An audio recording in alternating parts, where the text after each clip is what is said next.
என்ன ரூட்ரா? தீவாளி பச்சை சிங் என்ன சக்தின்னு கேக்குறேன். இந்த பிரபஞ்சத்தையே ஒரு சக்தி தான் இயக்கிட்டு இருக்கு. உருவம் இல்லாம அந்த உருவம் வந்து இந்த அன்னபூர்ணி அரசு உடல்ல இயங்கிட்டு இருக்கு. அரசு, ஆனால் இவருடைய உண்மையான பேர் அரசு இல்ல, அவர் அரசும் இல்ல. ஆனால் இப்போ அரசு வந்து அவருடன் இணைந்து உணர்ந்து இருக்கிறாருன்னு சொல்றீங்க. அது எப்படி சாத்தியம்? அந்த உடல் இந்த அப்படி என்றால் கொலையா? கொலை அல்ல, கலை. அது உணர்ந்தவங்களுக்கு அது சாத்தியம் தான். இயற்பேர் ரோஹித். அரசு தான் அவருடைய நீங்க நம்பிக்கை.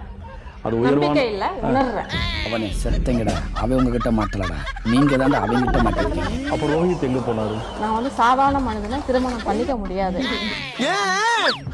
அரசுவா இருந்தா மட்டும்தான் திருமணம் பண்ணிக்க முடியும். உங்களுக்கு எல்லாம் ஒரே குழப்பமா இருக்குல்ல? இப்போ ரோஹித் எங்க போனாரு? அரசு வந்துட்டாரு, ரோஹித் எங்க போனாரு? அட்மிஷன் இன்னைக்கு பூரா விட மாட்டான் போட்டுருக்கேன். அது ஒரு கேரக்டர் தான். அந்த கேரக்டர், அந்த ரோஹித்ங்கிற நான் அப்படிங்கிறது சுத்தமா அழிஞ்சிருக்கு. இப்ப அரசு வந்துட்டாரு, ரோஹித் இருக்கிறாரா இல்ல ரோஹித் இறந்துட்டாரா? ஐயோ, எந்த ட்ரெண்ட்ல பேசாலும் எந்த ரூட்ல போனாலும் மாட்டேங்கிறானே. நான் என்ன பண்ண? யாராவது மொட்டை அடிச்சிட்டு வந்தா அவன் தலையில தபையெல்லாம் வாசிப்பீங்க. ஏன்னா அவங்களோட அறிவு அவ்வளவு தூரம் தான் இருக்கு. கொண்டாடி உன்னை செருப்பால் அடிச்ச கதையெல்லாம் நான் கேட்கல. அரசு வந்துட்டாரு, ஏத்துக்கிறோம். ரோஹித் எங்க போனாரு? ஐயோ, கொத்தா இருக்க முடிய கூவமாக்கி குழப்பி நாரடிக்கிறியே. அடிச்ச குவாட்டர் வேற அட்ரஸ் இல்லாம போயிடுச்சடா. வேற ஒரு இறந்தவங்களோட ஆன்மா ஒருத்தர் உடம்புல வந்து செயல்படுறது அப்படி இல்லை. இது அரசுன்றது ஒரு சாதாரண ஆன்மா இல்ல, ஒரு இறை சக்தியா இருக்காங்க. சாமி என்ன வேலை பாக்குறீங்க? வேலை செய்தெல்லாம் உடலப்பா, நான் ஒரு ஆத்மாப்பா. ஆத்மா கீழே வெயிட்டிங்ல பத்மா.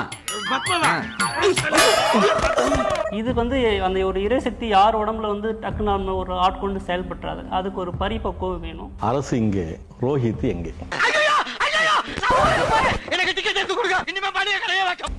சரி சார், இது சமுதாயத்திற கண்ணோட்டத்திலேயே நான் அதுக்கு பதில் சொல்றேன். ஏன்னா இது வந்து ஆன்மீக ரீதியாக உணர வேண்டிய விஷயம்.